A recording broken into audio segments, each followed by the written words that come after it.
Peserta wajib pajak kendaraan bermotor saat bertransaksi wajib menerapkan protokol kesehatan COVID-19 seperti menjaga jarak saat bertransaksi.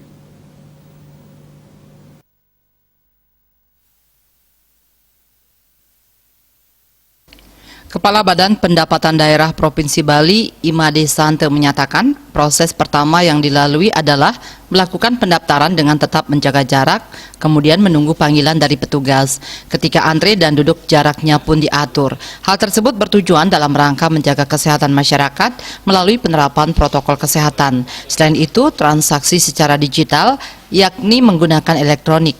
Isamsat jumlahnya sudah banyak, sekitar 50.000 wajib pajak untuk tahun ini. Sudah ada social distancing jarak. Nah, setelah mereka melakukan pendaftaran, proses berjalan, mereka tunggu pemanggilan atas penetapan pajak. Nah, mereka duduk juga ada jarak, kayak inilah bangkunya dah ada silang-silang. Nah, itu jadi proses-proses kesehatan itu sudah kita ikuti sesuai dengan standar-standar. Pelayanan secara digital nih Pak, gimana pemanfaatan saat ini di tengah pandemi ini Pak? Nah, sebenarnya kita terlepas dari kan ada dua, masih pada posisi transisi ya.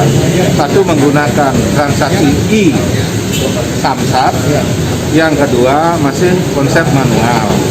Yang e-samsat itu jumlahnya relatif banyak, kurang lebih sekitar 50.000 masyarakat wajib pajak menggunakan fasilitas ini tahun ini.